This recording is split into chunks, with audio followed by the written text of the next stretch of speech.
Bonjour, chers téléspectateurs, merci de l'attention toute particulière que vous nous accordez à travers notre édito que nous avons intitulé Édito de Joël Etienne. Aujourd'hui, nous allons faire le bilan de la détention et des manœuvres du président Laurent Gbagbo et de Blé Goudé à La Haye. On va faire un bilan. Depuis près de 7 ans, je crois qu'ils y sont. Qu'est-ce que les gens n'ont pas fait? Battre le pavé, crier. Franchement, tous les Ivoiriens, les Africains, vous avez fait ce que vous pouvez.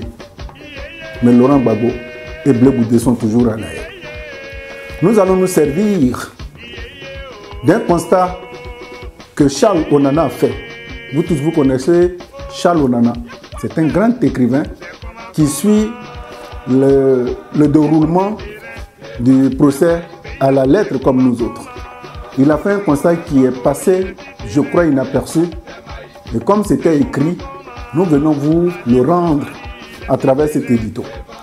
Onana a fait le constat que depuis que le président Laurent Gbagbo et Blé Goudé sont internés à La Haye, à la CPI, à la Cour pénale internationale, les différents convois que les Africains, tous les samedis, les convois qui vont à La Haye, et Dieu seul sait combien de convois et les organisateurs ont organisé pour aller battre le pavé à La Haye, pour secouer un peu et permettre à l'audition au procureur de se rendre compte que nos détenus qui sont là-bas ne sont pas n'importe qui.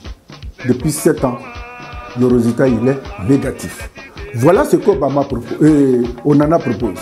Onana dit, cet argent, et Dieu seul sait combien les gens ils en ont dépensé, surtout son gendre Stéphane Képré, que j'indexe au passage. Combien il n'a pas dépensé? Onana dit, le président Laurent Gbagbo et Blé Goudé sont à La Haye. Ce n'est pas l'Afrique qui les a mis là-bas, c'est la France et l'ONU. Mais cet argent que les organisateurs prennent pour aller tout le temps organiser ces convois, si cet argent-là, ils le prenaient pour saisir un grand avocat français pour porter plainte contre la France et l'ONU sur le territoire français, peut-être que ça allait faire bouger les lignes. Mais les avocats de Blé Goudé et du président Gbagbo, ils sont tous internés à La Haye.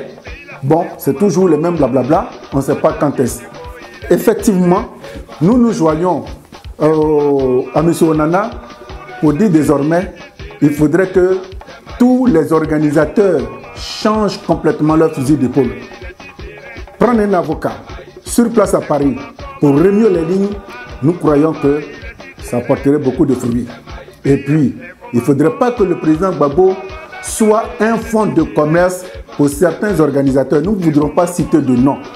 Mais les renseignements généraux français ont fait état que certains principaux organisateurs de ces convois, quand ils vont à La Haye, la plupart du temps, ils ignorent le président Gbagbo et ils s'adonnent à des joies. Nous ne voudrons pas que vous qui organisez tous ces convois à longueur de journée pour manifester votre solidarité, notre compassion pour que nos deux illustres, les plus grands illustres après Mandela, les plus grands illustres détenus, Charles Blé Goudé et le président Laurent Gbagbo, sortent de là. Il ne faudrait pas que tous ces organisateurs et les affidés nous donnent l'impression que les Ivoiriens sont comme des lions sans dents. Merci beaucoup.